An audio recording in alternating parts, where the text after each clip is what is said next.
السلام علیکم اور زیڈ کے پوڈ کاسٹ میں خوش آمدید۔ آج ہم ایک ایسی جگہ کا رخ کر رہے ہیں جو ترکی کے عین وسط میں ہے اور جس کا نام سنتے ہی ذہن میں رنگین غبارے اور عجیب سی چٹانیں آ جاتی ہیں، کیپیڈوشیا۔ جی بالکل، کیپیڈوشیا، وہ علاقہ جہاں آسمان رنگوں سے بھرا ہوتا ہے اور زمین پر قدرت نے جیسے کوئی فن پارہ بنا دیا ہو۔ وہی فیری چمنی والی جگہ۔ جی، پیری باکالاری جنہیں کہتے ہیں۔ آج ہم یہی دیکھیں گے کہ آخر یہ سب بنا کیسے، اس کی تاریخ کیا ہے اور یہ غبارے اڑانے کا شوق دنیا بھر سے لوگوں کو یہاں کیوں کھینچ لاتا ہے۔ ہمارے پاس جو معلومات ہیں وہ مختلف ذرائع سے ہیں، کچھ ٹریول گائیڈز، کچھ تاریخ کی کتابیں اور کچھ وہاں جانے والوں کے اپنے تجربات۔ تو چلیں اس موضوع کی گہرائی میں اترتے ہیں۔ سب سے پہلا سوال تو یہی ہے کہ یہ منظر بنا کیسے؟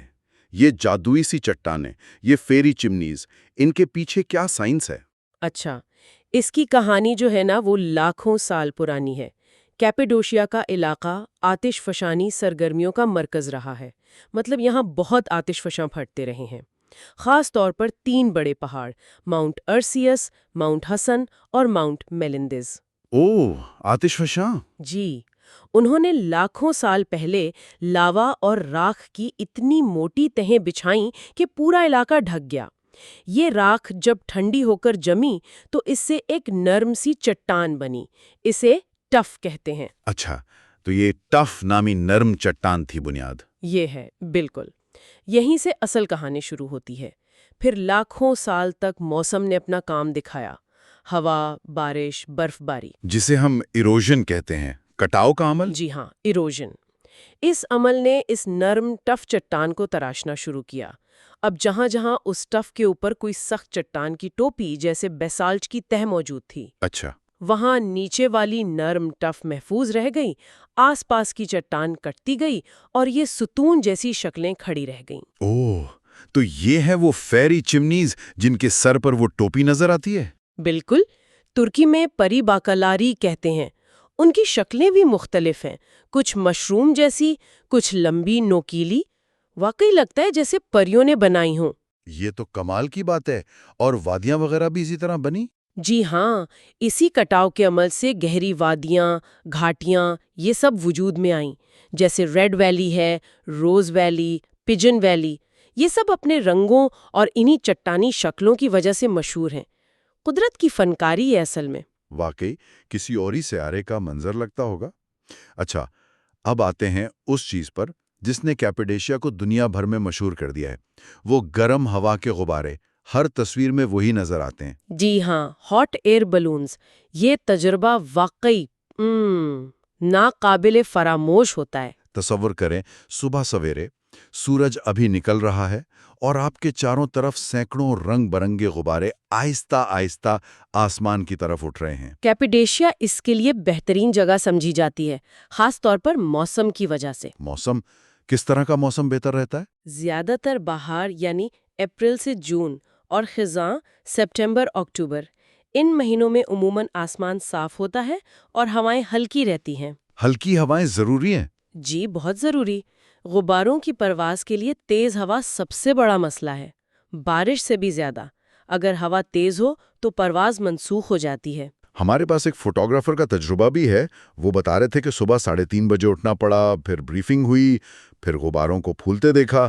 کافی محنت طلب کام لگتا ہے۔ ہاں، یہ صبح سویرے کا ہی ایڈونچر ہے، لیکن وہ منظر دیکھنے کے بعد ساری محنت وصول ہو جاتی ہے۔ وہ بتا رہے تھے کہ جب وہ پہنچے تو ہلکی بارش تھی، فکر ہوئی کہ شاید پرواز نہ ہو۔ اوہ، تو پھر کیا ہوا؟ لیکن خوش قسمتی سے پرواز کے وقت تک موسم بالکل صاف ہو گیا، ہوا بھی رک گئی۔ بلکہ ان کے مطابق بارش کے بعد جو ہلکے بادل رہ گئے تھے، ان کی وجہ سے طلوع آفتاب کا منظر اور بھی خوبصورت ہو گیا تھا۔ زبردست۔ اور غبارے میں سفر کیسا ہوتا ہے؟ ٹوکری میں جگہ وغیرہ؟ وہ کہتے ہیں کہ ٹوکری میں جگہ تھوڑی کم لگ سکتی ہے، خاص طور پر اگر کیمرے وغیرہ ہوں، لیکن پرواز اتنی ہموار اور پرسکون ہوتی ہے کہ آپ آرام سے کھڑے ہو کر منظر دیکھ سکتے ہیں، تصویریں لے سکتے ہیں۔ وہ ہوا میں تیرنے کا احساس بہت ہی پرسکون اور غیر حقیقی سا ہوتا ہے۔ اور وہ پرواز کے بعد شمپین والی روایت، کیا وہ اب بھی ہے؟ جی ہاں، اکثر کمپنیاں یہ کرتی ہیں، لینڈنگ کے بعد ایک چھوٹا سا جشن، سرٹیفکیٹ بھی دیتے ہیں۔ یہ بھی تجربے کا حصہ ہے۔ حفاظت کا کیا انتظام ہوتا ہے؟ یہ سب محفوظ تو ہے نا؟ دیکھیں، حادثات تو کہیں بھی ہو سکتے ہیں، لیکن اچھی کمپنیاں حفاظت کا بہت خیال رکھتی ہیں، لائسنس یافتہ پائلٹ ہوتے ہیں، موسم پر گہری نظر رکھتے ہیں۔ اس لیے ضروری ہے کہ تحقیق کر کے اچھی کمپنی کا انتخاب کیا جائے۔ صحیح۔ تو یہ تو ہوئی غباروں کی بات، لیکن کیپیڈوشیا صرف یہی تو نہیں۔ آپ نے کہا لوگ یہاں رہتے بھی تھے، ان چٹانوں میں۔ جی، اور یہی تو سب سے حیران کن بات ہے۔ یہ نرم چٹان صرف قدرت کا کھیل نہیں بنی، انسان نے بھی اس میں اپنا گھر بنایا۔ ہزاروں سال سے لوگ ان ٹف چٹانوں کو اندر سے کھود کر، تراش کر اپنے رہنے کی جگہیں، گرجا گھر اور یہاں تک کہ پورے زیر زمین شہر بناتے رہے ہیں۔ ہزاروں سال؟ کب سے؟ اس کی تاریخ بہت پرانی ہے، شاید ہٹائٹس کے زمانے سے، یعنی کوئی دوسری صدی قبل مسیح سے۔ پھر فریجینز آئے اور بھی قومیں، لیکن سب سے زیادہ استعمال اور ترقی بائزینتھنی دور میں ابتدائی عیسائیوں نے کی۔ اچھا، عیسائیوں نے؟ کس لیے؟ پناہ لینے کے لیے، خاص طور پر 7ویں صدی کے بعد جب عربوں کے ساتھ جنگیں شروع ہوئیں اور دوسرے ادوار میں جب ان پر سختیاں ہوئیں تو انہوں نے ان دور دراز وادیوں میں ان چٹانوں کے اندر پناہ لی۔ انہوں نے نہ صرف گھر بنائے بلکہ بہت خوبصورت چرچ بھی تراشے ان چٹانوں میں۔ چرچ بھی چٹان کے اندر؟ جی ہاں، اور ان کی دیواروں پر رنگین مذہبی تصاویر فریسکوز بنائے جو آج بھی گورمے اوپن ایئر میوزیم جیسی جگہوں پر دیکھی جا سکتی ہیں۔ کمال کی بات یہ ہے کہ وہ رنگ اتنے عرصے بعد بھی محفوظ ہیں۔ یہ تو واقعی حیرت انگیز ہے۔ اور آپ نے زیر زمین شہروں کا بھی ذکر کیا تھا، انڈر گراؤنڈ سٹیز، یہ کیا چیز ہے؟ یہ تو بالکل ہی ایک الگ دنیا ہے۔ یہ صرف چند کمرے نہیں بلکہ پورے شہر تھے جو زمین کے نیچے کئی منزل گہرے کھودے گئے تھے۔ پورے شہر؟ کتنے بڑے؟ کچھ تو 8 منزل تک گہرے ہیں۔ ان میں ہزاروں لوگ رہ سکتے تھے، رہائشی کمرے، باورچی خانے، جانوروں کے لیے جگہ، اناج کے گودام، چرچ، شراب خانے۔ اور ہوا، روشنی؟ اس کا بھی انتظام تھا۔ ہوا کے لیے باقاعدہ وینٹیلیشن شافٹس تھیں جو اوپر سطح تک آتی تھیں۔ روشنی کے لیے شاید مشعلیں استعمال ہوتی ہوں گی، اور حفاظت کے لیے ہر منزل پر بھاری گول پتھر کے دروازے تھے جنہیں صرف اندر سے بند کیا جا سکتا تھا۔ ناقابل یقین! کون سے مشہور شہر ہیں یہ؟ ڈیرن کویو اور کائمکلی سب سے مشہور ہیں اور عوام کے لیے کھلے بھی ہیں۔ ان میں جا کر اندازہ ہوتا ہے کہ کن حالات میں اور کیسی ذہانت سے لوگوں نے یہ بنائے ہوں گے۔ اسی لیے تو یہ پورا علاقہ یونیسکو ورلڈ ہیریٹیج سائٹ ہے۔ جی بالکل، 1985 سے۔ یہ صرف قدرتی نہیں، ثقافتی ورثہ بھی ہے۔ تو کیا آج کل بھی لوگ ان غاروں میں رہتے ہیں یا اب یہ صرف دیکھنے کی جگہ ہیں؟ کچھ مقامی لوگ شاید اب بھی رہتے ہوں گے، لیکن ان کا سب سے دلچسپ استعمال اب کیو ہوٹلز کی شکل میں ہے۔ غار والے ہوٹل؟ یہ کیسا تجربہ ہوتا ہے؟ یہ کیپیڈوشیا کا ایک اور خاص تجربہ ہے۔ ہمارے ایک ذریعے نے سلطن کیو سویٹس میں رہنے کا تجربہ بتایا۔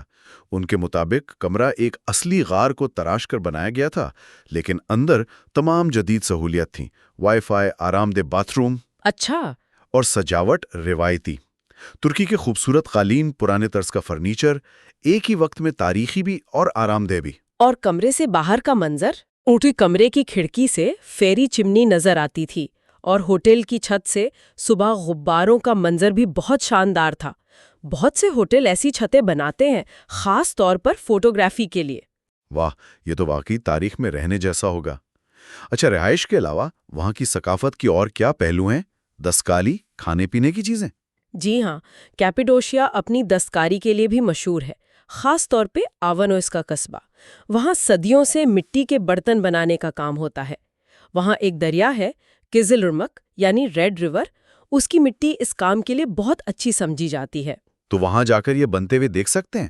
جی بالکل، آپ کاریگروں کو کام کرتے دیکھ سکتے ہیں، ان کی دکانوں سے خرید سکتے ہیں، اور کچھ جگہوں پر تو خود بھی چاک پر ہاتھ آزما سکتے ہیں۔ یہ تو دلچسپ ہے۔ اور کیا بنتا ہے وہاں؟ اس کے علاوہ ترکی کے قالین بننا، لکڑی کا کام، دھات کا کام بھی ہوتا ہے۔ اور کھانے؟ ٹیسٹی کباب کا بہت ذکر سنا ہے، یہ کیا خاص چیز ہے؟ آہا، کھانا! جی، ٹیسٹی کباب کیپاڈوکیا کی خاص ڈش ہے۔ یہ گوشت اور سبزیوں کا سالن ہوتا ہے، لیکن خاص بات یہ ہے کہ اسے ایک بند مٹی کی ہانڈی، جسے ٹیسٹی کہتے ہیں، اس میں ڈال کر سیل کیا جاتا ہے اور پھر تندور یا کوئلوں پر پکایا جاتا ہے۔ اچھا، اور جب پیش کرتے ہیں تو ویٹر میز پر لا کر اس ہانڈی کو توڑتا ہے۔ یہ بھی ایک طرح کی رسم ہے۔ واہ، یہ تو ضرور آزمانے والی چیز ہے۔ اور مانتی کا بھی ذکر تھا، وہ کیا ہے؟ مانتی ترکی کے ڈمپلنگز کی طرح ہوتے ہیں۔ کیپاڈوکیا کی مانتی تھوڑی مختلف ہوتی ہے۔